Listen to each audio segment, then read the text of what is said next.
Assalamualaikum students, welcome to all of you in our next class.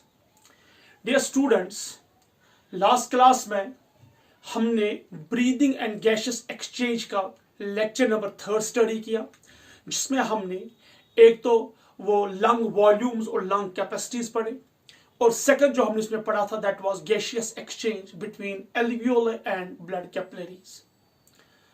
तो आज की class में हम देखेंगे कि किस तरीके से जब एल्वियोले से ऑक्सीजन एंटर होता है ब्लड कैपिलरीज में, तो कैपिलरी से यानी कि लंग्स से ये जो ऑक्सीजन है किस तरह ट्रांसपोर्ट किया जाता है टुवर्ड्स द टिश्यू, और वहां पे किस तरह ये ऑक्सीजन अनलोड किया जाता है और रिलीज किया जाता है टिश्यूज को. दैट मीन जो हमारा टॉपिक है वो है ट्रांसपोर्ट ऑफ ऑक्सीजन. एक्चुअली हमारी जो हेडिंग है वो है पल्मोनरी सर्कुलेशन, या सिंपली हम कहेंगे transportation of gases between the lungs and tissues, यानी कि लंग्स से किस तरह हम ट्रांसपोर्ट करेंगे ऑक्सीजन टुवर्ड्स द टिश्यूज, और टिश्यू से CO2 को कैसे हम लाएंगे टुवर्ड्स द लंग्स, क्योंकि ये हमारा थर्ड स्टेप है मैकेनिज्म ऑफ रेस्पिरेशन, या जिसे हम कहेंगे फिजियोलॉजी ऑफ रेस्पिरेशन. एल्वियोले से ऑक्सीजन एंटर हुआ ब्लड कैपिलरीज में, कैपिलरीज यानी कि लंग्स से ये ऑक्सीजन ट्रांसपोर्ट होता है टुवर्ड्स द टिश्यूज, वहां पे टिश्यू पे ये इस ऑक्सीजन को अनलोड किया जाता है, रिलीज किया जाता है, वहां पे ये ग्लूकोज को ऑक्सीडाइज करता है, CO2 को रिलीज किया जाता है, और फिर इस CO2 को वापस लाया जाता है टुवर्ड्स द लंग्स. इसे हम कहते हैं ट्रांसपोर्टेशन ऑफ गैसेस, और सिंपली हमसे कहते हैं पल्मोनरी सर्कुलेशन. तो हम देखेंगे किस तरह ये गैसेस जो है ट्रांसपोर्ट होते हैं. तो हमारी जो हेडिंग है वो है third step in the mechanism of breathing या रेस्पिरेशन, वो है transportation of gases. Transportation of gases. Transportation of gases. कौन कौन से गैसेस? एक है ऑक्सीजन और दूसरा है कार्बन डाइऑक्साइड. अब हम देखेंगे किस तरीके से जो गैसेस है ये ट्रांसपोर्ट किए जाते हैं. First of all, what is transportation of gases?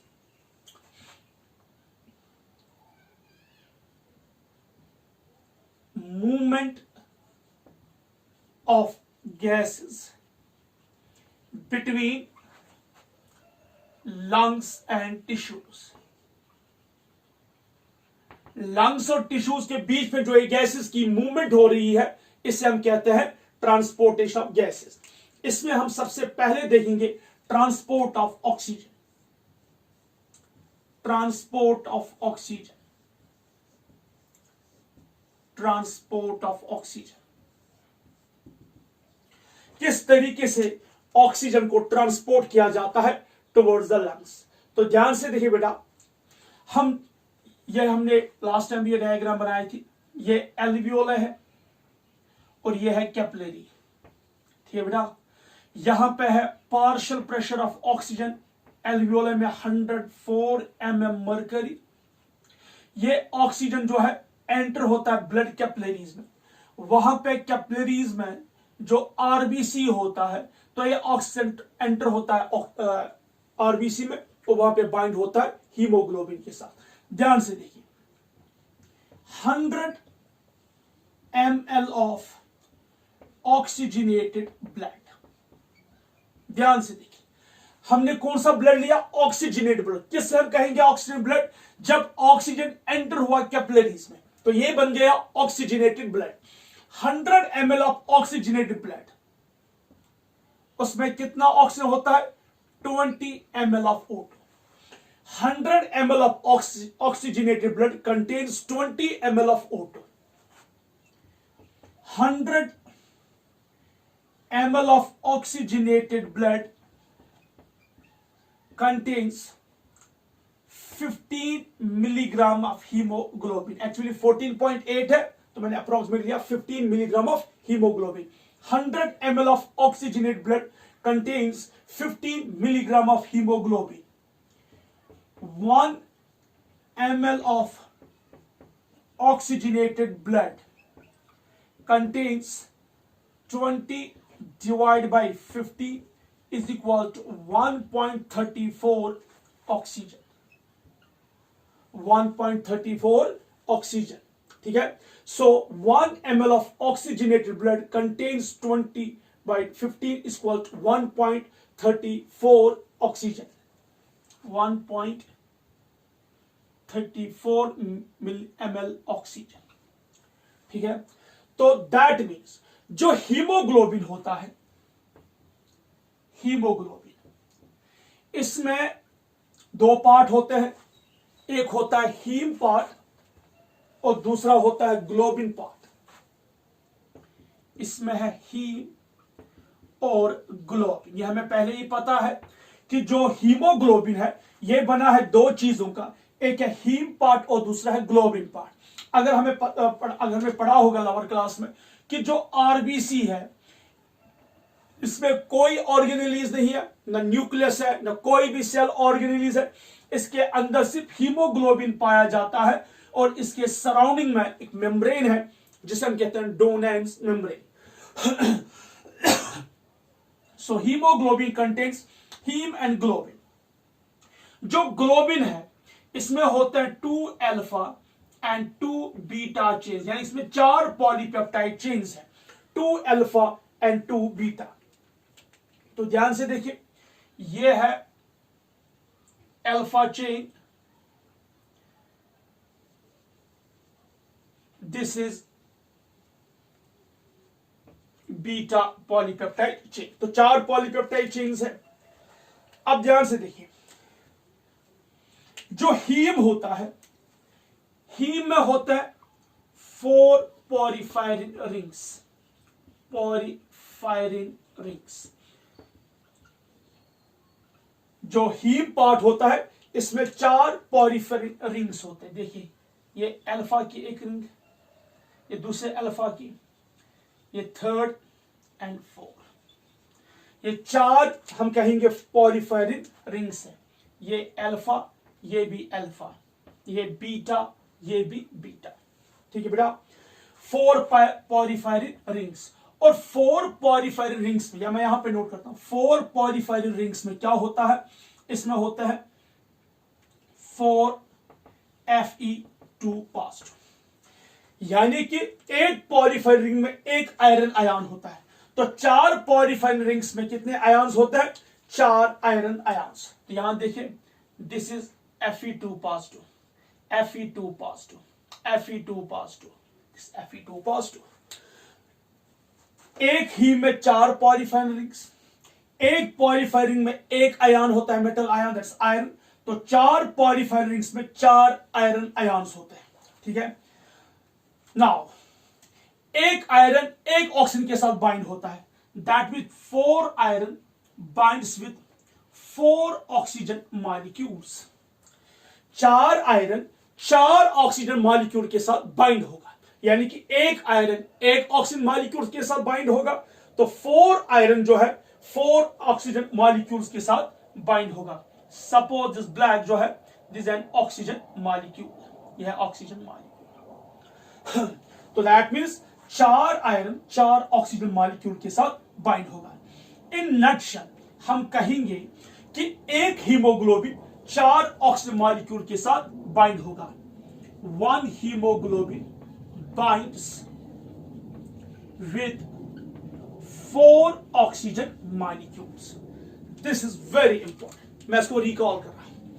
हमें गैसेस को ट्रांसपोर्ट करना है लंग्स से टिश्यूज तक और टिश्यू से वापस लंग्स तक, यानी कि एक्सचेंज होगा gases between lungs and tissues. Now पहले हम देखेंगे कौन सा गैस, ऑक्सीजन और CO2। पहले हम पढ़ेंगे ट्रांसपोर्ट ऑफ ऑक्सीजन, किस तरीके से ऑक्सीजन ट्रांसपोर्ट होता है एल्वियोल से टुवर्ड्स द टिश्यूज। एल्वियोल में ऑक्सीजन का प्रेशर 104 mm मर्क्यूरी। ये ऑक्सीजन एंटर होता है इनटू ब्लड कैपिलरीज। जब ये ब्लड कैपिलरीज में एंटर होता है, this blood becomes oxygenated blood. 100 ml of oxygenated blood contains 20 ml of oxygen. ये पहला पॉइंट, तो इसे हमें नोट करना है, is a very important. 100 ml of oxygen blood contains 15 milligram of hemoglobin. 1 ml of oxygen blood contains 1.34 ml oxygen. ठीक है।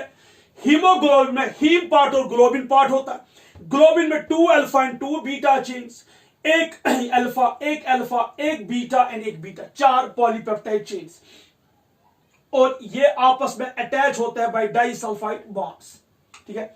Now एक हीम में 4 पॉलीफायरिन रिंग्स होते हैं। देखिए, 1 alpha contains 1 porphyrin ring, another alpha contains another porphyrin ring, means 2 alpha में 2 porphyrin rings, 2 beta में 2 porphyrin rings, तो टोटल 4 पॉलीफायरिन रिंग्स।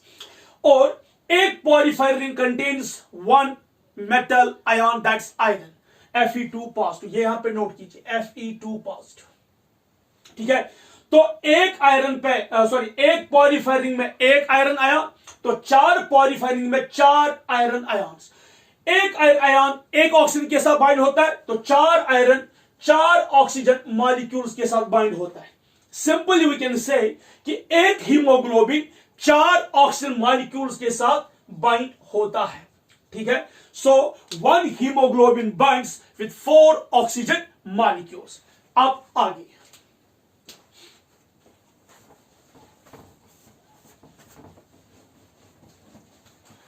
अब हम आगे देखेंगे कि किस तरीके से बाइंडिंग होती है। What are the factors which determines the binding reaction. तो यहां देखिए, I will write this is an haemoglobin, ठीक है, plus 4 times oxygen molecule, because एक हीमोग्लोबिन 4 ऑक्सीजन मॉलिक्यूल के साथ बाइंड होता है। ध्यान से देखिए, फॉरवर्ड रिएक्शन, तो क्या बनता है, हीमोग्लोबिन O2 होल 4, यानी कि एक हीमोग्लोबिन के साथ 4 ऑक्सीजन मॉलिक्यूल्स, रिएक्शन फॉरवर्ड है। नाउ अब हम देखेंगे कैसे, कौन से कंडीशन है जो फेवर करेगा ये रिएक्शन, जो फेवर करेगा forward reaction. So we will write factors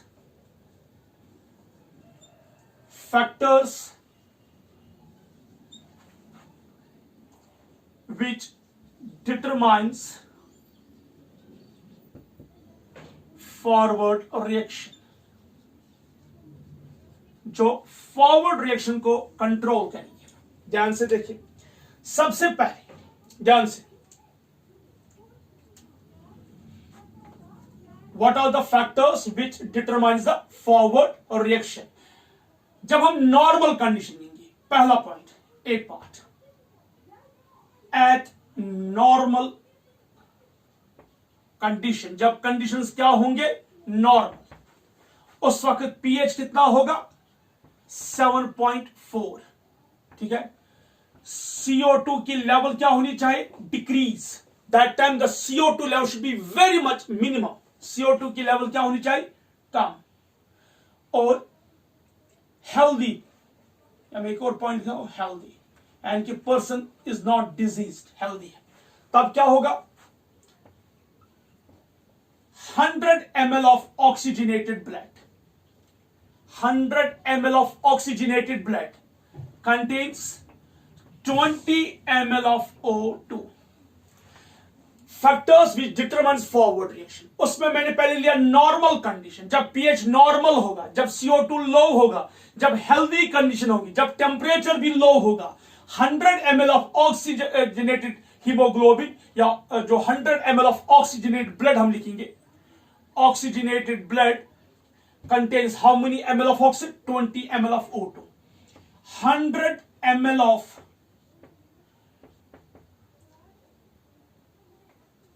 deoxygenated blood,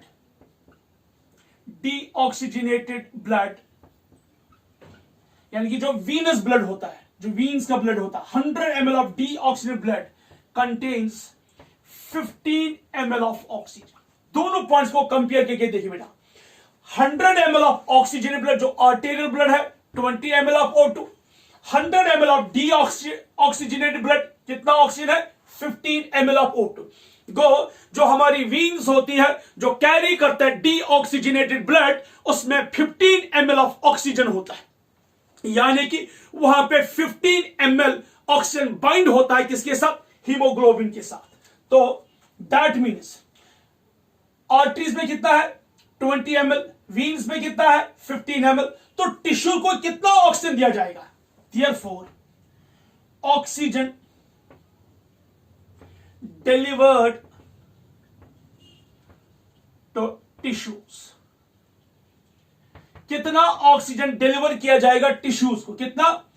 20 oxygenated है, 15 टिश्यूज है। जब आर्टरी से ऑक्सीजनेटेड ब्लड आ रहा है, अब ये किसे अनलोड करना, किसे देना? टिश्यूज को देना है। जब ये टिश्यू को दिया जाएगा, उसके बाद वहां से डीऑक्सीजनेटेड ब्लड निकल रहा है। डीऑक्सीजन ब्लड में कितना है 15 ml, ऑक्सीजन ब्लड में कितना है 20, मींस 20 माइनस 15 क्या होता है 5 ml। तो टिश्यूज को सिर्फ कितना मिला 5 ml। So we can write 5 ml of O2, that's only 25%, that's only.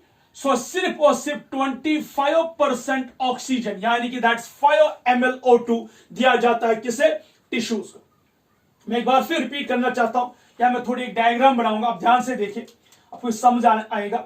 ये है आर्टरीज, ठीक है, यहां से निकल रहा है आर्ट्रियोल, ये आर्ट्रियोल है, फिर यहां से कैपिलरीज, ठीक है बेटा।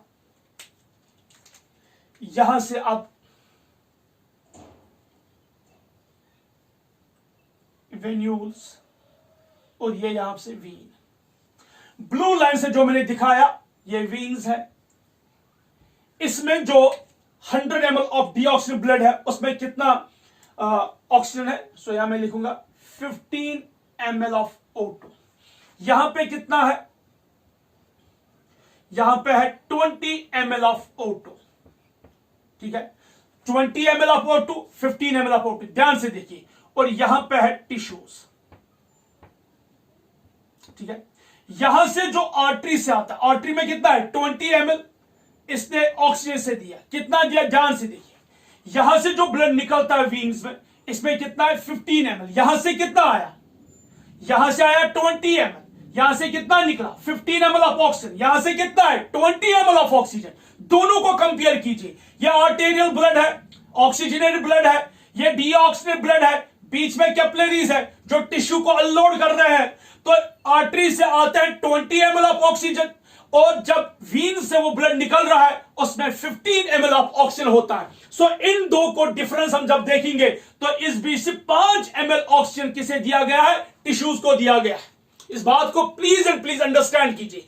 आर्टरी से जो ब्लड आता है वो होता है 20 ml, यानी कि आर्टरी से जो ब्लड है उसमें 20 ml ऑफ ऑक्सीजन है। जब ये ब्लड निकल रहा है वह कैपिलरीज टू वीन्स, तो वीन्स में 15 ml ऑफ ऑक्सीजन होता है। यहां से आया कितना 20 ml, यहां से निकला कितना वीन्स में 15 ml, बीच में डिफरेंस क्या है 5 ml। उस 5 ml को कहां किया गया है रिलीज? टिश्यूज में अनलोड किया गया है। वही मैंने लिखा, oxygen delivered to tissue is 5 ml of oxygen, या हम सिंपली कह सकते हैं कि 25% ऑफ ऑक्सीजन डिलीवर हुआ है किसे? टिश्यूज को। मगर कब? जब कंडीशन नॉर्मल होंगे, यानी कि जब एक हेल्दी इंसान होगा जिसका CO2 level low, temperature low, condition normal होंगे, पीएच नॉर्मल होगा 7.4। अब हम दूसरा फैक्टर लेंगे,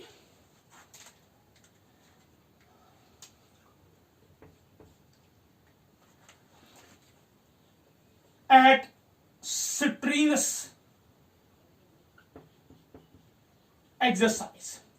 जब कोई बंदा काम कर रहा होगा, हैवी वर्क कर रहा होगा, चाहे वो जिम सेंटर में काम कर रहा होगा, जॉगिंग कर रहा होगा, खेल रहा होगा, यानी कि जब वो एक्सरसाइज कर रहा होगा, और उस वक्त strenuous exercise when CO2 level is high, CO2 की लेवल क्या होनी चाहिए? ज्यादा, ठीक है, और पीएच डिक्रीज होगा, यानी कि एसिडिक पीएच इंक्रीज होगा। वही हम कहेंगे pH decrease means acidic pH increase होगा। और जब टेम्परेचर भी क्या होगा? इंक्रीज होगा, तब उस वक्त क्या होगा? ध्यान से देखिए, when condition will not be normal, कि इंसान 24 आवर्स एक्सरसाइज नहीं करता है, तो when conditions will not be normal, जब एक बंदा स्ट्रेनस एक्सरसाइज कर रहा होगा, जब एक बंदे का CO2 लेवल इंक्रीज होगा, जब एक बंदे का एसिडिक पीएच इंक्रीज होगा, इंक्रीज होगा, या हम सिंपली कहेंगे पीएच डिक्रीज होगा, टेम्परेचर इंक्रीज होगा, तब क्या होता है? ध्यान से देखिए, 100 ml of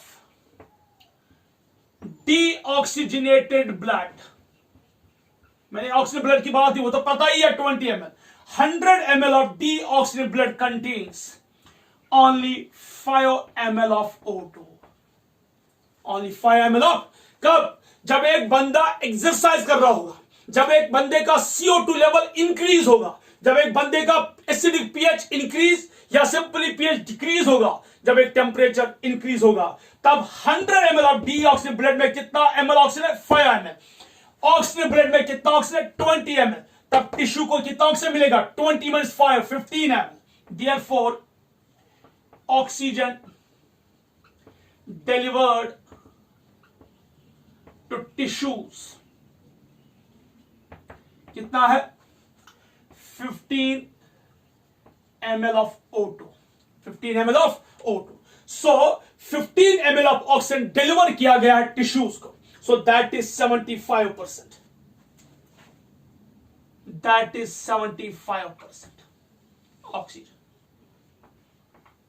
So when conditions are normal, when pH is normal, when there's a decrease in CO2 level, जब healthy conditions होंगे, उस वक्त कितना ऑक्सीजन डिलीवर होता है टिश्यूज को? सिर्फ 5 ml. लेकिन जब कोई बंदा जॉगिंग करता है, एक्सरसाइज करता है, जिम में वर्कआउट करता है, या जब उसका पीएच, एसिडिक पीएच इंक्रीज होगा, जब उसका पीएच या नॉन पीएच डिक्रीज होगा, CO2 लेवल इंक्रीज होगी, टेम्परेचर राइज होगा, तब उसके 100 ml डीऑक्सीजन ब्लड में सिर्फ और सिर्फ 5 ml ऑक्सीजन होगा. और देयरफॉर कितना ऑक्सीजन डिलीवर होगा? 15 ml. क्यों? क्योंकि ऑक्सीजन ब्लड में 20 ml. तो फिर से डायग्राम, यह है arteries, arteriole, this is capillary, ये कैपिलरी है,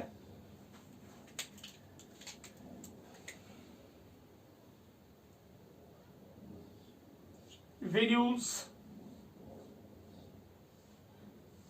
दिस इज वीन. ध्यान से देखिए, जब क्या होंगे कंडीशन? स्ट्रेनस एक्सरसाइज, या जब CO2 के लेवल क्या होगी? राइज. उस वक्त कितना ब्लड है डीऑक्सीजन ब्लड में? सिर्फ 5 ml oxygen, 5 ml of O2. उस वक्त सिर्फ 5 ml ऑक्सीजन किस में पाया जाता है? डीऑक्सीजन ब्लड में. यहां से कितना आया? कैपिलरी से, यानी कि आर्टरी से 20 ml of O2. So artery से 20 ml आता है, वीन्स में कितना होता है? 5 ml. आर्टरी में यानी कि ऑक्सीजन ब्लड में 20 ml, डीऑक्सीजनेटेड यानी कि वीन्स में 5 ml. तो बीच में क्या डिफरेंस है? 20 minus 5, दैट्स 15. तो टिश्यूज को कितना मिला? टिश्यूज को लोड किया गया 15 ml O2. 15 ml. तो 15 ml जो मैंने यहां पे लिखा, ऑक्सीजन डिलीवर किया जाता है टिश्यूज को. दैट मीन्स कि जब हम एक्सरसाइज करते हैं, या जब हमारा उस वक्त क्या होता है? हमारी बॉडी की डिमांड ज्यादा होती है, rate of basal metabolic rate जो वो बढ़ जाती है, मेटाबॉलिज्म बढ़ जाता है, उस वक्त डिमांड होती है ऑक्सीजन की.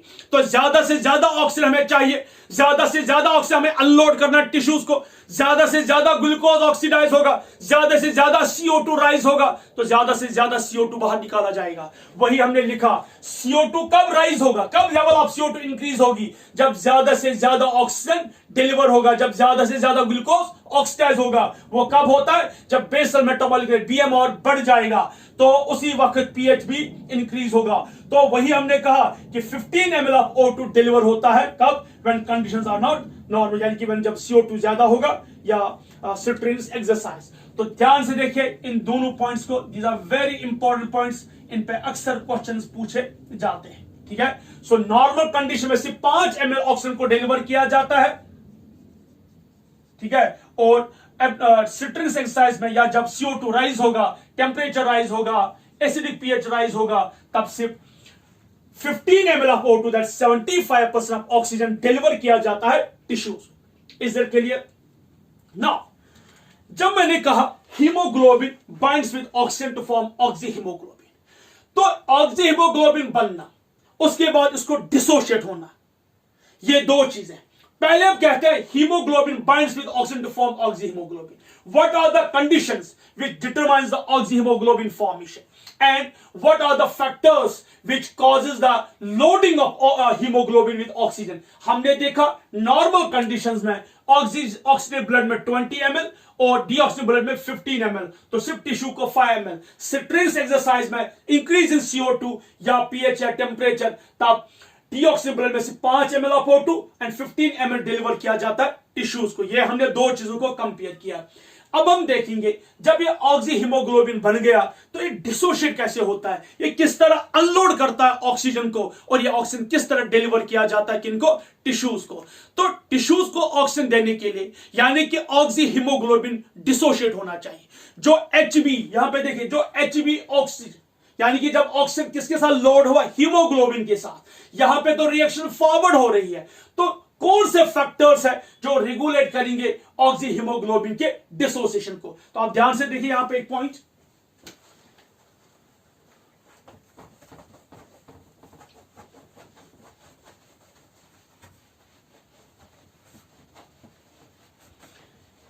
Every point is very important, learn by heart.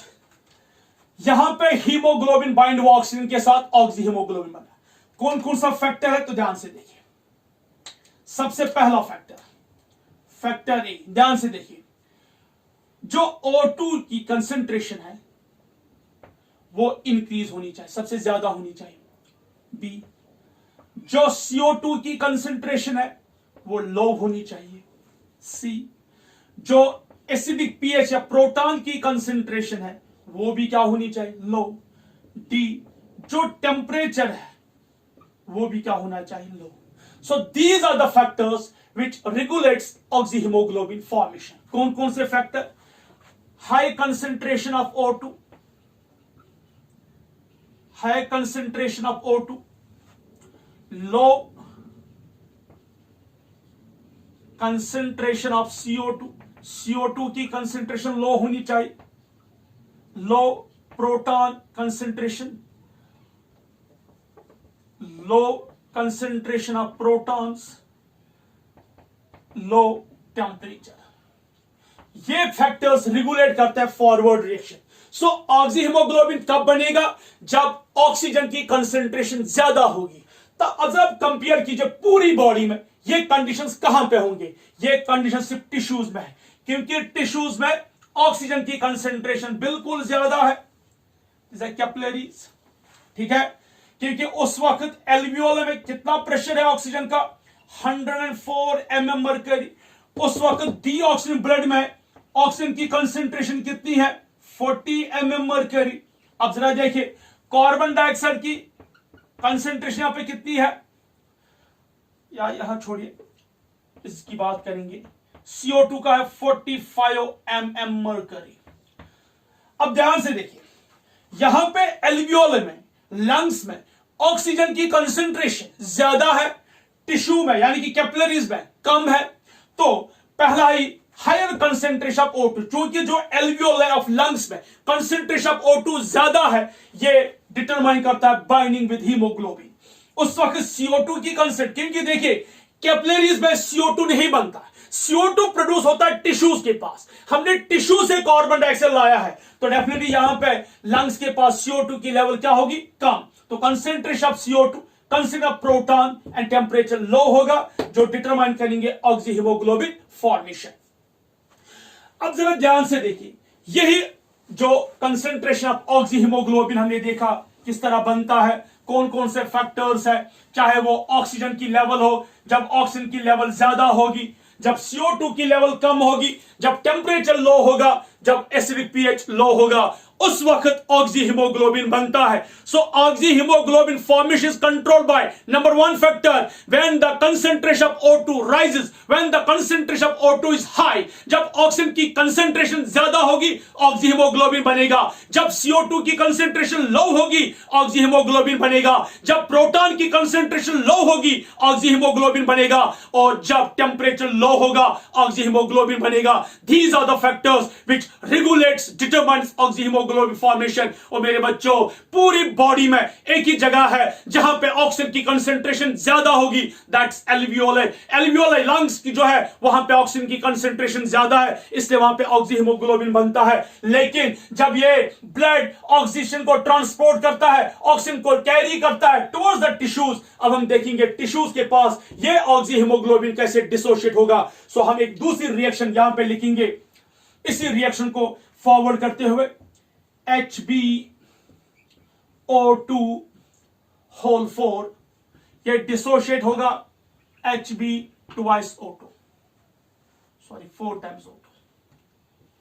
अब देखिए ऑक्सी हीमोग्लोबिन डिसोशिएट हुआ तो यहां क्या रिलीज हुआ, हीमोग्लोबिन वापस और ऑक्सीजन, तो ऑक्सीजन को अनलोड किया गया। यहां पे रिएक्शन देखिए, हीमोग्लोबिन ऑक्सीजन बाइंड होता है, ऑक्सी हीमोग्लोबिन बनता है। यहां देखिए रिएक्शन फॉरवर्ड है, it favours oxy haemoglobin formation. और यहां देखिए ऑक्सी हीमोग्लोबिन डिसोशिएट होता है, यानी कि ऑक्सीजन जो है जिसने अभी अभी हीमोग्लोबिन के साथ एफिनिटी दिखाई थी, बाइंडिंग दिखाई थी, अब इसे हीमोग्लोबिन से नफरत है, अब ये हेट करता है हीमोग्लोबिन को, अब ये हीमोग्लोबिन से दूर होना चाहता है। सो ऑक्सी हीमोग्लोबिन डिसोशिएट होना चाहता है। यहां पे ऑक्सी हीमोग्लोबिन बना, उस वक्त ऑक्सीजन कहता है आई लव हीमोग्लोबिन, मुझे हीमोग्लोबिन से प्यार है, मैं इसको छोड़ना नहीं चाहता हूं, इससे इसके साथ बाइंड हुआ। लेकिन यहां पे देखिए अब इसे हीमोग्लोबिन से नफरत है, अब इसे हेट करता है, इसलिए अब हीमोग्लोबिन को छोड़ना चाहता है, तो ये टूट जाता है। इसे हम कहते हैं ऑक्सी हीमोग्लोबिन डिसोसिएशन। लेकिन जो ये ऑक्सी हीमोग्लोबिन डिसोसिएशन है, फॉर्मेशन डिसोसिएशन, यहां एक कर्व से दिखाएंगे, ग्राफ से दिखाएंगे, जिसे हम कहते हैं ऑक्सी हीमोग्लोबिन डिसोसिएशन कर्व। तो हम वो देखेंगे वो होता क्या है। अभी मैं यहां पे नहीं बोलूंगा, यहां तो मैंने बोला था factors which determines oxy haemoglobin formation, ये पहली वाली स्टेप। लेकिन यहां पे ऑक्सी हीमोग्लोबिन डिसोशिएट होता है, डेफिनेटली यहां भी फैक्टर्स होंगे। यहां जो फैक्टर्स थे उनने ऑक्सी हीमोग्लोबिन को मिलने दिया, ऑक्सी हीमोग्लोबिन बनने में हेल्प किया। लेकिन यहां पे ऑक्सी हीमोग्लोबिन डिसोशिएट होता है, यहां भी फैक्टर्स होंगे, और वो फैक्टर्स पहले फैक्टर्स के अपोजिट में होंगे। क्यों? क्योंकि जो पहले फैक्टर्स थे उन्होंने रेगुलेट किया ऑक्सी हीमोग्लोबिन को फॉर्मेशन, तो वो अलग फैक्टर्स थे। लेकिन अब वही फैक्टर्स उल्टे होंगे, वो ऑक्सी हीमोग्लोबिन डिसोशिएट। यह ऐसी बात हुई कि ऑक्सीजन कहता है मुझे हीमोग्लोबिन से प्यार है। जिस वक्त ऑक्सीजन को प्यार होता है हीमोग्लोबिन के साथ, उस वक्त अलग कंडीशन थी, उस वक्त अलग फैक्टर्स थे। लेकिन अब वही फैक्टर्स उल्टे हो गए, अब वही कंडीशन रिवर्स हो गई। अब यही ऑक्सीजन कहता है कि नहीं, अब मुझे इस हीमोग्लोबिन से प्यार नहीं है, मैं इससे दूर होना चाहता हूं। तो अब हम देखेंगे कि कौन से फैक्टर्स है, कौन से कंडीशंस है जिसने मजबूर किया ऑक्सीजन को हीमोग्लोबिन से दूर होने के लिए, नफरत करने के लिए, उसे डिसोशिएट होने के लिए। लेकिन उससे पहले हम एक ग्राफ दिखाएंगे जिसे हम कहते हैं oxy haemoglobin dissociation. So I'll write heading here, oxy hemoglobin dissociation curve। बहुत ही इंपॉर्टेंट है ऑक्सी हीमोग्लोबिन डिसोसिएशन कर्व।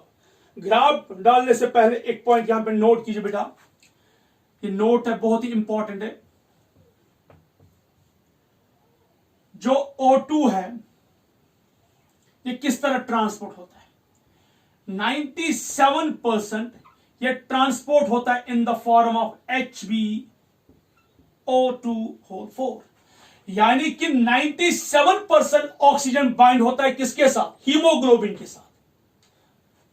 तो पूरा 100 नहीं, अगर हम ब्लड की बात करेंगे, ब्लड में सपोज 100% हीमोग्लोबिन है, उसका सिर्फ 97% बाइंड होता है ऑक्सीजन के साथ। तो पूरा हीमोग्लोबिन सैचुरेट नहीं होता, 97% होता है, और 3%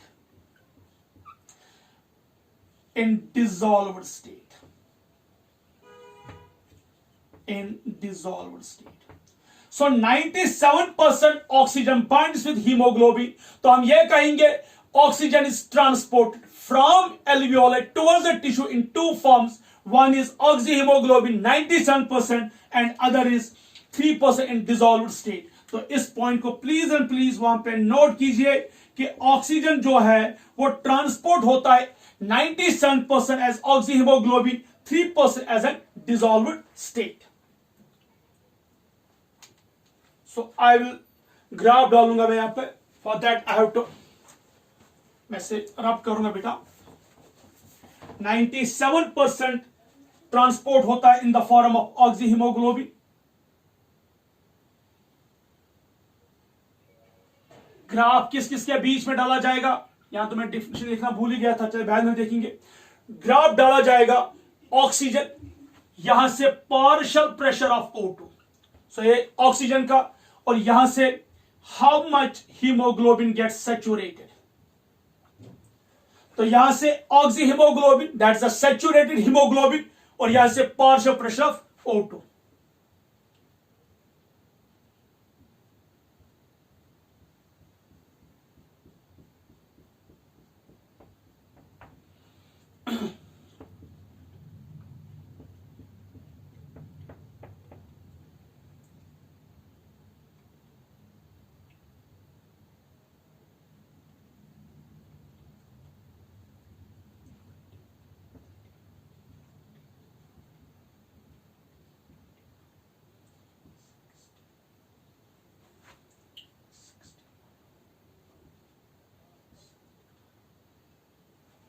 एक सेकंड,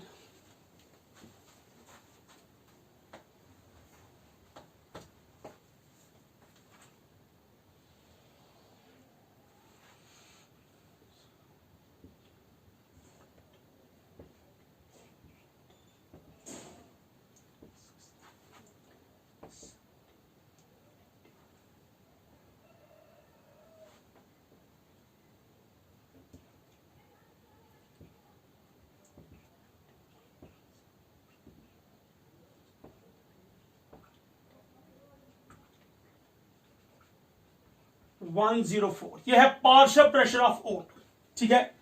यहां पे है 104 mm मर्करी, ठीक है। अब यहां से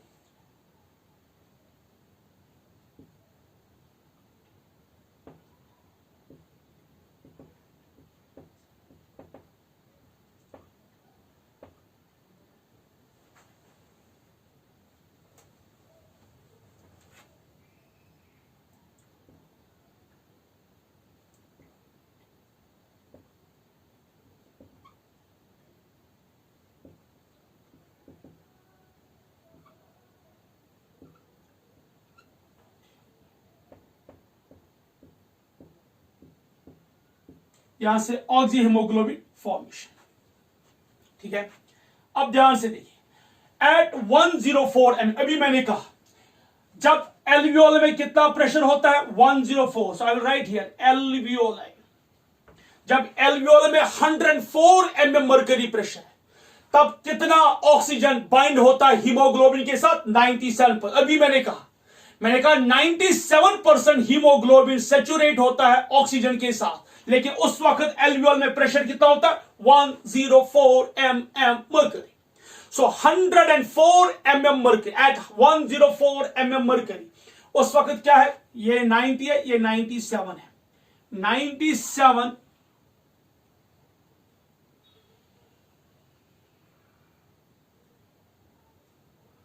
ठीक है। सो 97, आई will write here 97, so 104 mm mercury पे 97% ऑक्सीजन गेट सैचुरेटेड, ठीक है। सो जो ऑक्सीजनेटेड ब्लड है उसमें 97% हीमोग्लोबिन सैचुरेट होता है। अब जब बात करेंगे टिश्यूज, जब टिश्यूज को ऑक्सीजन दिया जाता है, वहां से जो वीनस ब्लड आता है, उस वक्त कितना प्रेशर होता है वहां पे 40 mm mercury, at 40 mm mercury, यानी कि जब वीनस ब्लड में पार्शियल प्रेशर ऑफ ऑक्सीजन क्या होता है 40 mm मर्करी, उस वक्त कितना हीमोग्लोबिन होगा सैचुरेट। ध्यान से देखिए कितना हीमोग्लोबिन होगा 15 ml ऑफ O2, दैट 75%, वो यहां पे आ गया। कंफ्यूज नहीं होना बेटा, मैंने आपको पहले ही लिखवाया है 100 ml of oxygen blood contains 20 ml of oxygen, 100 ml of deoxygen blood contains 15 ml of oxygen, ठीक। so therefore oxygen delivered to tissues 5 ml of oxygen। जब ऑक्सीजन एल्वियोलाई के पास जब 104 mm मर्करी होता है, जब ऑक्सीजन एंटर होता है capillaries में, वो बाइंड होता है हीमोग्लोबिन के साथ। 100 ml of oxygen 100 ml of oxygen blood contains 20 ml of oxygen or 97% of hemoglobin saturated with oxygen. So जो 20 ml of O2 होता है 100 ml of oxygen blood में, उस वक्त कितना हीमोग्लोबिन सैचुरेट होता है? 97%। वो मैंने दिखा दिया यहां पर। जब टिश्यूज में लोड किया जाता है ऑक्सीजन, जब टिश्यू से वापस आता है वीनस ब्लड, डीऑक्सीजन ब्लड, उस 100 ml of डीऑक्सीजन ब्लड में कितना ऑक्सीजन होगा? 15 ml of O2। तो उस वक्त पार्शियल प्रेशर कितना ऑक्सीजन का? 40 mm मर्करी। तो 40 mm मर्करी पे, यानी कि जब पार्शियल प्रेशर ऑफ O2 किसमें? डीऑक्सीजन ब्लड में कितना होता है? 40 mm मर्करी।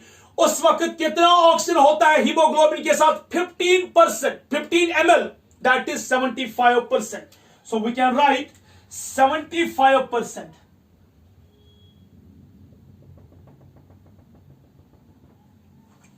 75% जो ऑक्सीजन है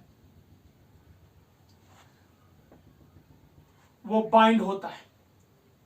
सो जो 40 mm मर्करी है, जो 40 mm मर्करी है, 40 mm मर्करी पे 75%, आई will write here 75% oxygen saturate होता है हीमोग्लोबिन के साथ। जब 100 ml ऑफ ऑक्सीजन ब्लड लिया, 20 ml ऑक्सीजन होता है, 97% हीमोग्लोबिन के साथ सैचुरेट होता है।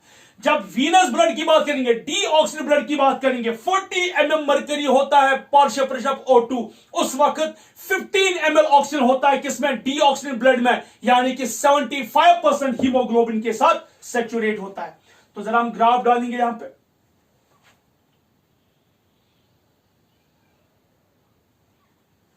ग्राफ ऐसे बनेगा। Is this clear? यह है ग्राफ। इस ग्राफ को हम कहते हैं sigmoid curve, S shaped curve या सिग्मोइड। देखिए सिग्मोइड मींस पहले इंक्रीज, स्टीप, फिर फ्लैट, इस तरह। इसे कहते हैं हम एस शेप कर्व और सिग्मोइड। क्यों होता है? यहां तक तो आप देखिए, पहले ऐसे राइज होता है, फिर स्टीप, स्ट्रेट, फिर ऐसे फ्लैट। क्यों होता है? इस फ्लैट कर्व का मतलब है कि आहिस्ता आहिस्ता एक पॉइंट आ जाता है जब सारा haemoglobin, 97% of haemoglobin 104 mm mercury पर सैचुरेट हो जाता है, कि उसके बाद अगर आप ऑक्सीजन की लेवल इंक्रीज भी करोगे और हीमोग्लोबिन सैचुरेट नहीं होगा। क्यों? क्योंकि जो अवेलेबल ऑक्सीजन होता है हमारे एल्वियोल में 104 mm मर्करी, उस वक्त 97% ऑफ ऑक्सीजन हीमोग्लोबिन सैचुरेट हो गया, यानी कि 97% हीमोग्लोबिन ऑक्सीजन के साथ बाइंड हो चुका है। ठीक है, this is N sigmoid curve. तो पहला पॉइंट याद रखिएगा, ऑक्सी हीमोग्लोबिन डिसोसिएशन कर्व जो है that is sigmoid. Is a very important sigmoid curve. इस पे क्वेश्चंस पूछे जाते हैं। ठीक है, अब ध्यान से देखिए, जब हमने कहा एक पॉलीफेरिन में एक आयरन होता है, 4 पॉलीफेरिन में 4 ऑक्सीजन, हम कहेंगे कि एक हीमोग्लोबिन 4 ऑक्सीजन मॉलिक्यूल के साथ बाइंड होता है। जब पहला ऑक्सीजन मॉलिक्यूल बाइंड होता है हीमोग्लोबिन के साथ, इसमें टाइम लगता है, एक डिफिकल्टी के साथ बाइंड होता है, यानी कि पहली affinity, total 4 oxygen molecule bind होता है किसके साथ? हीमोग्लोबिन के साथ। जब पहला ऑक्सीजन मॉलिक्यूल बाइंड होता है हीमोग्लोबिन के साथ, इसमें डिफिकल्टी आती है, इसको बहुत दुश्वारी आती है, तकलीफ होती है। सो बाइंडिंग बिल्कुल हम कह सकते हैं इतनी आसानी के साथ नहीं होती, इजी के साथ नहीं होती है।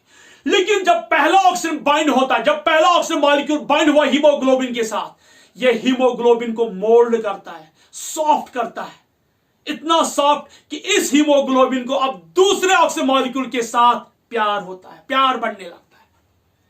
मेरे बच्चों, जब पहला ऑक्सीजन मॉलिक्यूल बाइंड होता है हीमोग्लोबिन के साथ, हीमोग्लोबिन इस ऑक्सीजन मॉलिक्यूल को अट्रैक्ट नहीं करता, अपने आप से बाइंड होने नहीं देता है, डिफिकल्टी आती है, बहुत मुश्किलात आते हैं पहले ऑक्सीजन मॉलिक्यूल को। लेकिन जब पहला ऑक्सीजन मॉलिक्यूल बाइंड होता है हीमोग्लोबिन के साथ, इस हीमोग्लोबिन का जो स्ट्रक्चर है इसमें थोड़ी बहुत चेंज आ जाती है, ये सॉफ्ट हो जाता है, ये दूसरे ऑक्सीजन मॉलिक्यूल को अब जल्दी अलो करता है अपने आप उनके साथ बाइंड, यानी कि दूसरा ऑक्सीजन मॉलिक्यूल जल्दी बाइंड होता है और बिल्कुल इजी के साथ बाइंड होता है। जब दूसरा ऑक्सीजन मॉलिक्यूल बाइंड होता है तो थर्ड के लिए और इजीनेस हो जाती है। जब थर्ड ऑक्सीजन मॉलिक्यूल बाइंड होता है तो फोर्थ के लिए और इजी आ जाती है। इस फिनोमिना को हम बोलते हैं कोऑपरेटिविटी।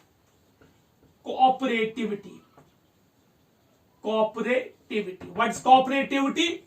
ये बाइंडिंग कैपेसिटी है ऑक्सीजन मॉलिक्यूल की, यानी कि पहला ऑक्सीजन मॉलिक्यूल बड़ी डिफिकल्टी के साथ बाइंड होता है हीमोग्लोबिन के साथ, यानी कि हम कहेंगे when first oxygen molecule binds with the haemoglobin, इसमें डिफिकल्टी आ जाती है, दुश्वारी आ जाती है।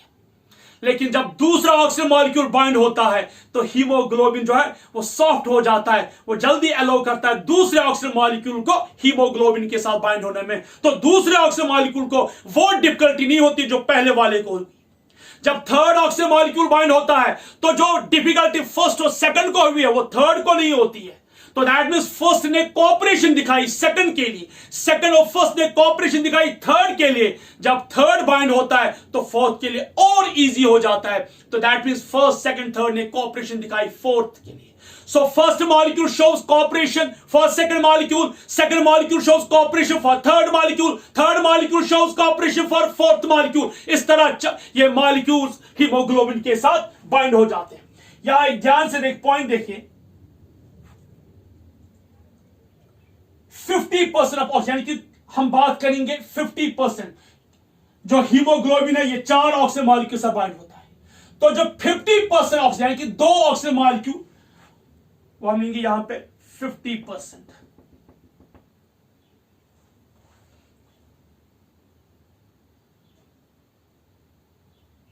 वो यहां पे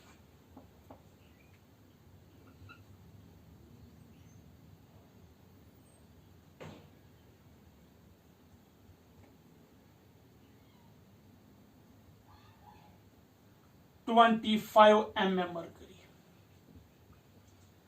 तो 25 mm मरकरी पे, मैं फिर रिपीट कर रहा हूं, 25 mm मरकरी पे 50% ऑक्सीजन बाइंड होता है हीमोग्लोबिन के साथ। सो कभी पूछा जाता है कि 50% हीमोग्लोबिन किस प्रेशर पे सेचुरेट होता है, दैट्स 25 mm मरकरी। सो इसे हम कहते हैं P50। इसे हम क्या कहते हैं? P50। तो अगर कोई पूछेगा व्हाट्स P50, P50 जो होता है दैट शोज एट 25 mm, इसके बाद लिखूंगा कि 25 mm मरकरी पे 50% ऑफ ऑक्सी हीमोग्लोबिन सेचुरेट होता है। यानी कि जब हम partial pressure of O2 25 mm mercury होगा तो 50% ऑफ हीमोग्लोबिन सेचुरेट होता है किसके साथ? ऑक्सीजन के साथ। अब जरा यहां देखिए कितना ऑक्सीजन लोड हुआ टिश्यूज को, यहां से देखिए इतना ऑक्सीजन, मैं यहां पे ही नोट करूं, इतना ऑक्सीजन लोड हुआ टिश्यूज को। ये कितना है? 5%, 25% और 5 ml of oxygen given to tissues। 25%, 25% और 5 ml of oxygen has been given to the tissue, जो भी मैंने बोला। यहां से देखिए ये वाला जो है, ये वाला पोर्शन, ये वीनस ब्लड है। ये कितना ब्लड कितना है? इट्स, यहां से देखिए ना, ये 75% और हम कहेंगे 75% ऑक्सीजन और 15 ml of O2 still in venous blood. तो जो डीऑक्सीजन ब्लड है उसमें 75% ऑफ ऑक्सीजन है, 75% ऑफ ऑक्सीजन या 15 ml of O2। This is N oxyhaemoglobin dissociation curve, और ये कौन सी कर्व है? सिग्मॉइड। अब हम इस पे पॉइंट्स लिखेंगे। फॉर दैट सबसे पहला पॉइंट,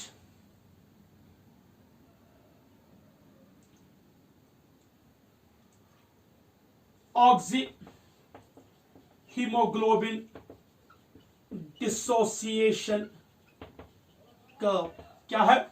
सिग्मॉइड। ठीक है। दूसरा point, at 104 mm mercury, at 104 mm mercury 97% oxyhaemoglobin formed. 104 mm mercury पे कितना ऑक्सीजन है? 97%। ठीक है, एट 40 mm मरकरी कितना है? 75% ऑक्सी हीमोग्लोबिन। ठीक है, 75% oxyhaemoglobin. At 25 mm mercury कितना है? 50% ऑक्सी हीमोग्लोबिन, जिसे हम कहते हैं P50 वैल्यू। ये पूछा जाता है कि what's P50 value? P50 value means कि जब 50% ऑफ ऑक्सीजन बाइंड होता है हीमोग्लोबिन के साथ एट 25 mm मरकरी ऑक्सीजन। आप ये सब नोट कीजिए। इसके बाद हम देखेंगे कि कौन से फैक्टर्स हैं जो इस कर्व को कंट्रोल करेगी, यानी ये कर्व शिफ्ट राइट करेगी या लेफ्ट करेगी। What are the factors? Now students, अब हम देखेंगे factors causing right shift curve. जो सिग्मॉइड कर्व है ये किस तरह राइट शिफ्ट हो जाएगी, ध्यान से देखिए। इसके लिए यहां में एक देखेंगे cadet, CADET cadet. When there is C for CO2, when there is increase in the concentration of CO2। सबसे पहले मुझे यह कहना था राइट शिफ्ट कर्व कब आएगी? जब ऑक्सी हीमोग्लोबिन डिसोशिएट होगा। ये कहना मैं भूल ही गया था। जो ऑक्सी हीमोग्लोबिन डिसोसिएशन कर्व है ये राइट को जाएगी कब? कब ये राइट शिफ्ट होगी? When there is oxy haemoglobin dissociation. So oxy haemoglobin dissociation के वक्त जो सिग्मॉइड कर्व है that will shift more towards right.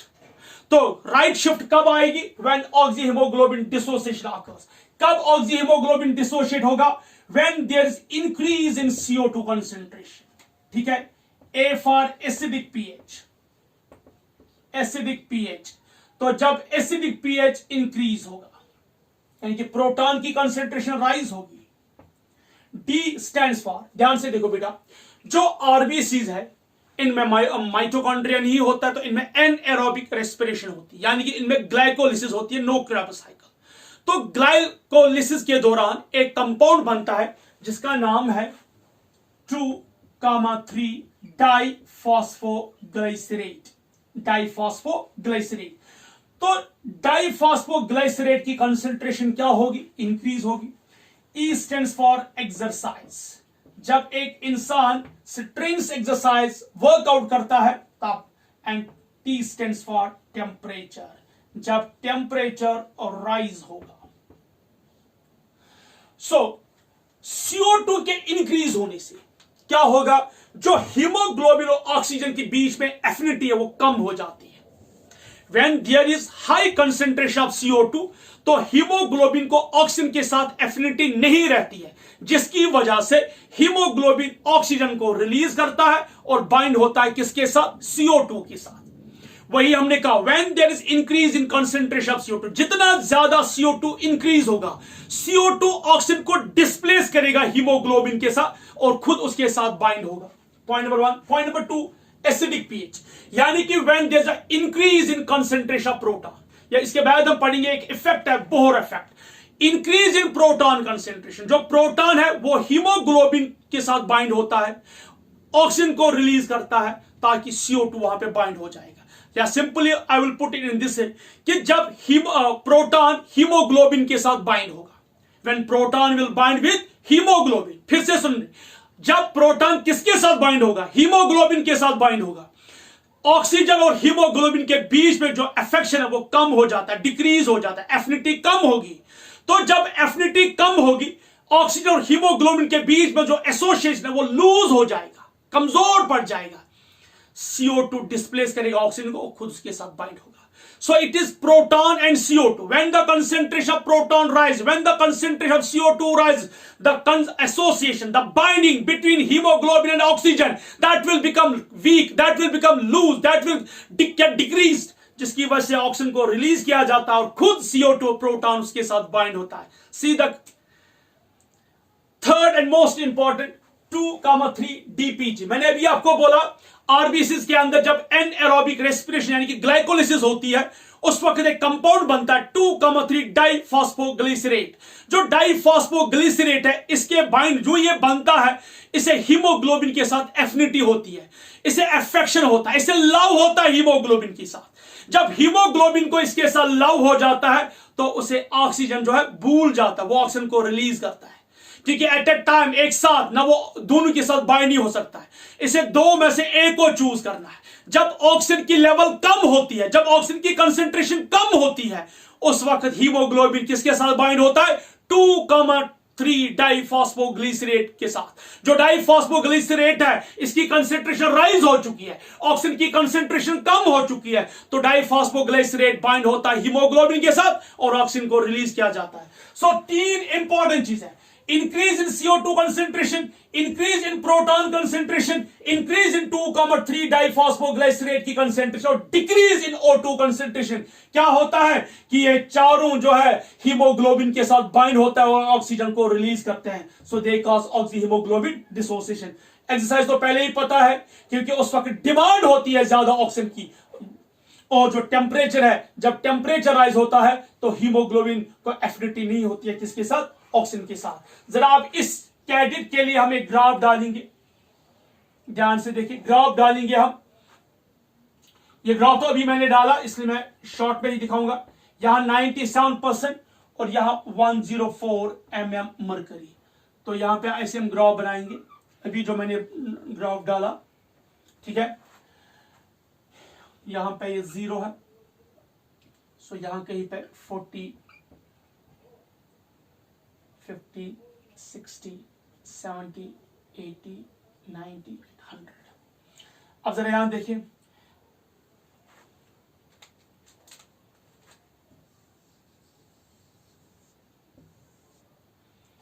Now 97, तो अब हम 75 का लेंगे क्योंकि 40 mm मरकरी पे कितना होगा बाइंड 75%। 97 यहां हो गया 90, यहां हो गया 80, यहां हो गया कोई यहां पे,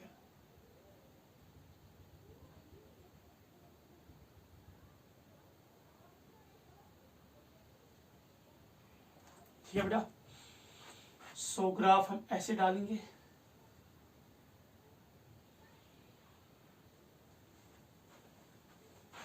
एक सेकेंड,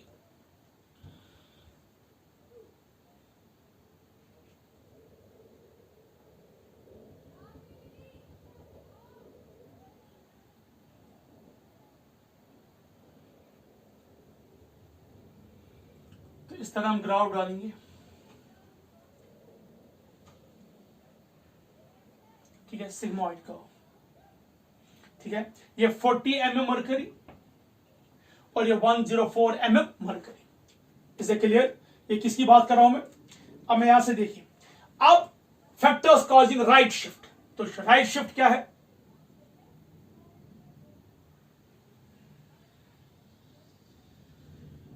यह है राइट शिफ्ट।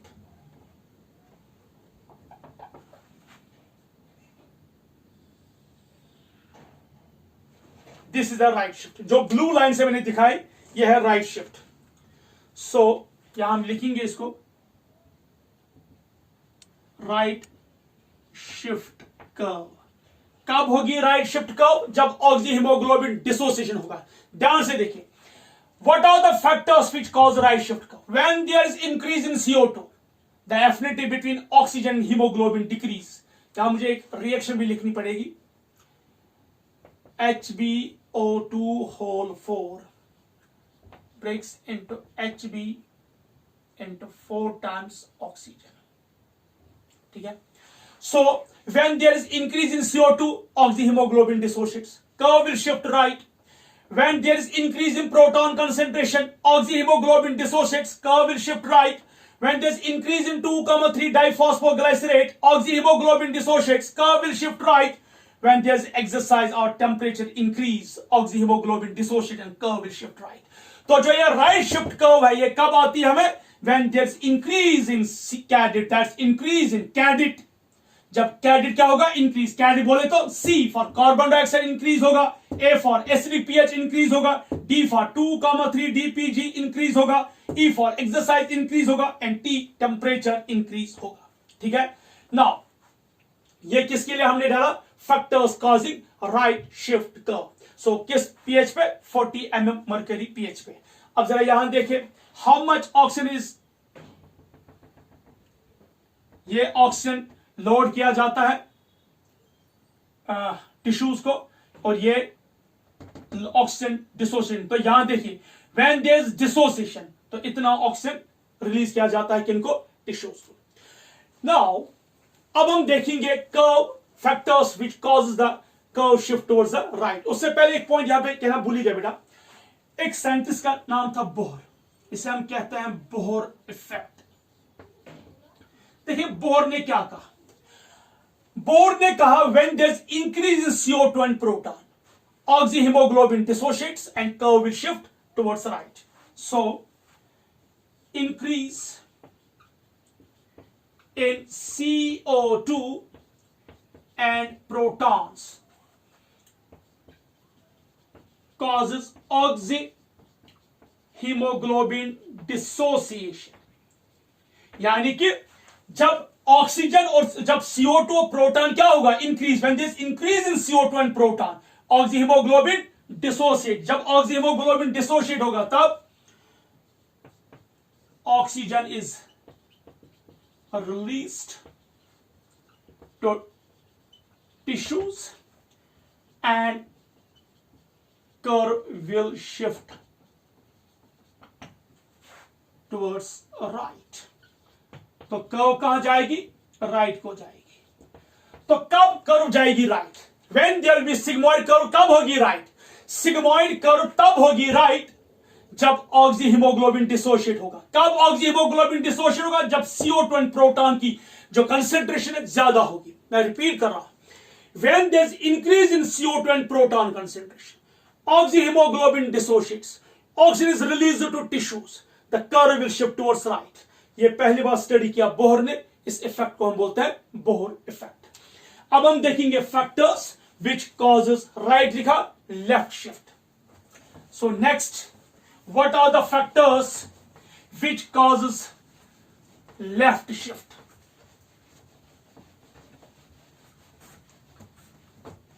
कौन से फैक्टर्स हैं जो लेफ्ट शिफ्ट करेंगे, factors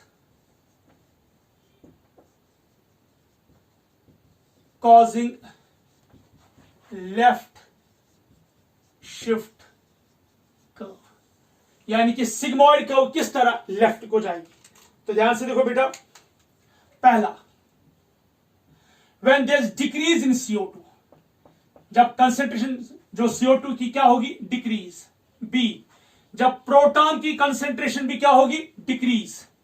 C, when temperature decrease. D, 2,3 DPG decrease, जब 2,3 डाइफॉस्फोग्लाइसरेट डिक्रीज होगा। अभी जो मैंने राइट में पढ़ा है उसका अपोजिट, इससे पहले हमने पढ़ा था CO2 इंक्रीज होगा, pH इंक्रीज होगा, टेम्परेचर इंक्रीज होगा, डाइफॉस्फोग्लाइसरेट इंक्रीज होगा, उसकी वजह से कर्व शिफ्ट हुई थी राइट।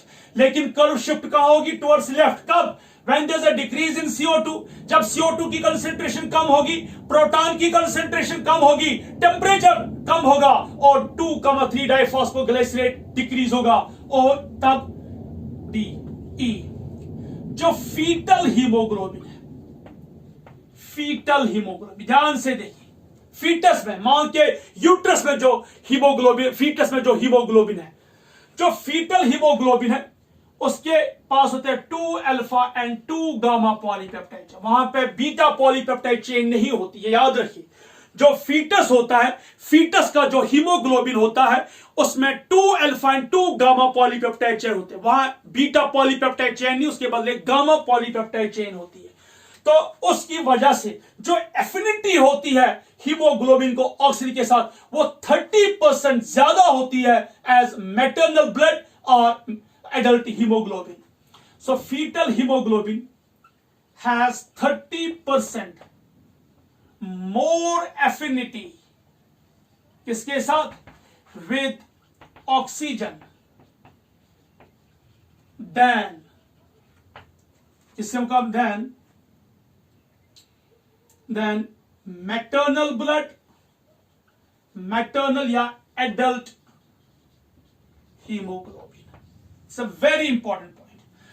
फीटल हीमोग्लोबिन का जो फीटल हीमोग्लोबिन की जो एफिनिटी है किसके साथ, जो फीटल हीमोग्लोबिन है इसकी जो एफिनिटी है ऑक्सीजन के साथ वो 30% ज्यादा है as compare to maternal adult haemoglobin.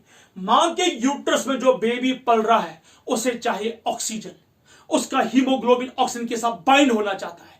तो अगर ऑक्सीजन ऑलरेडी कम होगा, मां जो ऑक्सीजन ले रही है वो ऑलरेडी थोड़ी कम ले रही है ड्यूरिंग प्रेगनेंसी, अब ऑक्सीजन लेवल जब कम होगी तो अब वो खुद के लिए क्या लेगी और फीटस को क्या देगी। इसलिए जो मदर है वो कम ऑक्सीजन ट्रांसपोर्ट करती है फीटस को। इस वजह से नेचर ने ये रखा है कि कम ऑक्सीजन पे ही जो है हीमोग्लोबिन की एफिनिटी है वो ज्यादा होती है किसके साथ, ऑक्सीजन के साथ। एक और है इसका नाम है मायोग्लोबिन। मायोग्लोबिन, जो मायोग्लोबिन है यह भी एक आयरन कंटेनिंग पिगमेंट है, आयरन कंटेनिंग पिगमेंट इन मसल सेल्स। जो हमारे मसल सेल्स है उसमें एक पिगमेंट है आयरन कंटेनिंग पिगमेंट्स का नाम है मायोग्लोबिन। ध्यान से सुनिए, जिस तरह हमारे हीमोग्लोबिन जो बाकी सेल्स के हीमोग्लोबिन, बॉडी के जो बाकी सेल्स के हीमोग्लोबिन है उसमें 4 पॉलीफायर रिंग होती है हीमोग्लोबिन में और 4 आयरन आयन्स होते हैं। लेकिन यहां पे क्या है, यहां पे इस मायोग्लोबिन में एक ही पॉलीफायर रिंग और एक ही iron ion. So only 1 iron ion. तो जब एक ही आयरन आयन है so only 1 oxygen molecule is carried. ठीक है, तो मायोग्लोबिन में आयरन होता है मगर मायोग्लोबिन में एक ही आयरन है तो एक ही ऑक्सीजन को भी वो कैरी करता है। जिस तरह बाकी सेल्स में क्या होता था कि 4 पॉलीफायर रिंग है तो 4 आयरन आयन्स है तो 4 ऑक्सीजन मॉलिक्यूल को बाइंड करता है। लेकिन यहां मायोग्लोबिन एक ही आयरन है और एक ही ऑक्सीजन मॉलिक्यूल को बाइंड करता है, कैरी करता है। ठीक है, सो ये फैक्टर्स है जो सिग्मोइड कर्व को कहां शिफ्ट करेंगे, लेफ्ट। कब, when decrease in CO2, when there is decrease in proton concentration, when there is decrease in 2,3 diphosphoglycerate, when there is a decrease in temperature। और फीटल हीमोग्लोबिन को ज्यादा affinity होती है oxygen के साथ as compare to metal and adult haemoglobin. और जो myoglobin है वहां पे एक ही आयरन होता है और एक आयरन फटाफट एक ऑक्सीजन मॉलिक्यूल के साथ बाइंड होता है। जरा हम इसको ग्राफ डालेंगे आप इस लेफ्ट शिफ्ट कर्व के लिए।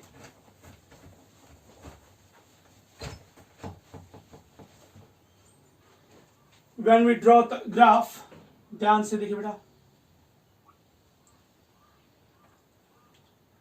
यह है 97% and this is 104 mm mercury. अभी जो हमने ग्राफ डाला बिल्कुल ऐसे ही है। ठीक है, यहां पे 40 mm मर्करी। ठीक है, तो यहां पे कहीं पे 75%। ठीक है, ये यहां पे 75%, यहां 80, यहां 90। ठीक है, अब ध्यान से देखिए, ये पहले हम लेंगे नॉर्मल कर्व 0। ठीक है, ये नॉर्मल कर्व है, so will write normal curve. जो राइट शिफ्ट कर्व है तो ध्यान से देखिए,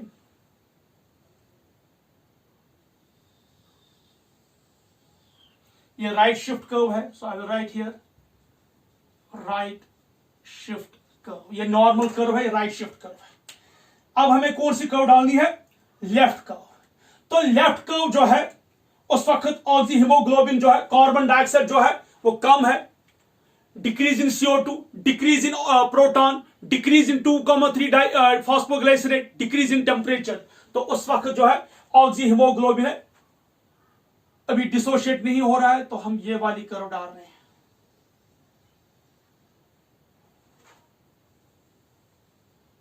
ठीक है, ये बन गई कर्व। इसे हम कहेंगे left shift curve. Left shift curve पर हमेशा याद रखिए हीमोग्लोबिन बाइंड होता है ऑक्सीजन के साथ, ऑक्सी हीमोग्लोबिन बनता है। राइट शिफ्ट कर्व पे ऑक्सी हीमोग्लोबिन डिसोशिएट होता है। ये देखिए, अब जरा यहां देखिए कितना ऑक्सीजन मिलता है टिश्यूज को। नॉर्मल लेफ्ट शिफ्ट कर्व इतना ऑक्सीजन देता है, नॉर्मल इतना देता है, और राइट कर्व इतना देता है।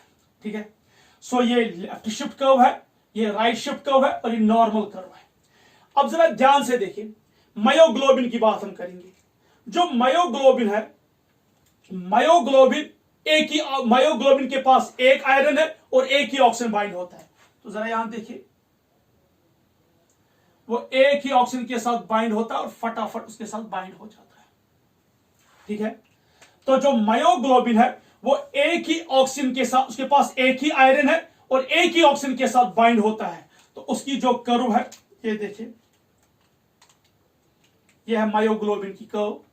तो ये सिग्मोइड नहीं है, ये हाइपरबोलिक है, hyperbolic. So we'll write here जो मायोग्लोबिन है, मायोग्लोबिन, हीमोग्लोबिन के लिए तो सिग्मोइड है, लेकिन मायोग्लोबिन के लिए hyperbolic, hyperbolic. This is a very important point. So this was the graphical representation of how oxyhaemoglobin dissociation occurs. तो ये हाइपरबोलिक है फॉर मायोग्लोबिन। सो यहां पे लिखूंगा मैं मायोग्लोबिन, मायोग्लोबिन। क्यों? मायोग्लोबिन के पास एक ही ऑक्सीजन है, मायोग्लोबिन के पास एक आयरन मॉलिक्यूल, तो एक ही आयरन एक ऑक्सीजन मॉलिक्यूल के साथ बाइंड होता है, तो वो फटाफट उसके साथ बाइंड होता है, तो ग्राफ जो बनता है वो हाइपरबोलिक बनता है। ठीक है, ये जो ब्लू लाइन के ये राइट शिफ्ट कर्व है, जो ब्लैक है ये नॉर्मल कर्व है, और जो राइट है ये लेफ्ट शिफ्ट कर्व। ये तब है जब ऑक्सी हीमोग्लोबिन अभी बन ही रहा होता है, यानी कि अभी वो डिसोशिएट नहीं हुआ है। ये देखिए, यहां जो 40 mm मरकरी पे ध्यान से देखिए, ये 40 mm मरकरी पे। सो दिस शोज कि जो लेफ्ट शिफ्ट कर्व है, इस वक्त ऑक्सी हीमोग्लोबिन अभी बन ही रहा है, लोडिंग हो रही है ऑक्सी हीमोग्लोबिन की। आप देखिए ना, यहां अभी कितना है, 97%। ये देखिए, टोटल ऑक्सीजन कितना सेचुरेट होना चाहिए, 97, लेकिन यहां पे भी कितना ही हुआ, 90। इट मींस अभी ऑक्सी हीमोग्लोबिन बाइंड ही हो रहा है। सो अब नटशेल में देखिए, when oxy haemoglobin dissociation curve shifts right, हम कहेंगे उस वक्त ऑक्सी हीमोग्लोबिन डिसोशिएट हो रहा है। कब हो रहा है? When there is increase in CO2, increase in oxygen, increase in proton and increase in 2,3 dpg and temperature। लेकिन जब सिग्मोइड कर्व लेफ्ट शिफ्ट हो जाएगी, उस वक्त अभी ऑक्सी हीमोग्लोबिन बन ही रहा होता है, तो उस वक्त डिसोसिएशन नहीं होती है। तो नीट में पॉइंट इस तरह आ जाता है, oxy haemoglobin dissociation curve will shift right when the level of CO2 is high, when proton is high, when 2,3 dpg is high, and when temperature is high। इसी तरह oxy haemoglobin dissociation curve will shift towards left when CO2 level is low, proton is low, 2,3 dpg is low, temperature is low. तो left shift, जब sigmoid curve left होगी, oxy haemoglobin बन ही रहा होता है। जब शिफ्ट राइट को जाएगी, ऑक्सी हीमोग्लोबिन डिसोशिएट होता है। तो राइट शिफ्ट पे मैक्सिमम ऑक्सीजन अनलोड किया जाता है, लेफ्ट पे बिल्कुल मिनिमम ऑक्सीजन अनलोड किया जाता है। ये क्वेश्चन बहुत ही इंपॉर्टेंट है। सो आज के क्लास में हमने सबसे पहले ये देखा कि किस तरह ऑक्सीजन ट्रांसपोर्ट हो जाता है, कितना ऑक्सीजन होता है ऑक्सीजन ब्लड में, यानी कि 20 ml, कितना होता है डीऑक्सीजन ब्लड में, यानी कि 15 ml। तो सिर्फ 5 ml ऑक्सीजन लोड किया जाता है, रिलीज किया जाता है टिश्यूज को ड्यूरिंग नॉर्मल कंडीशन।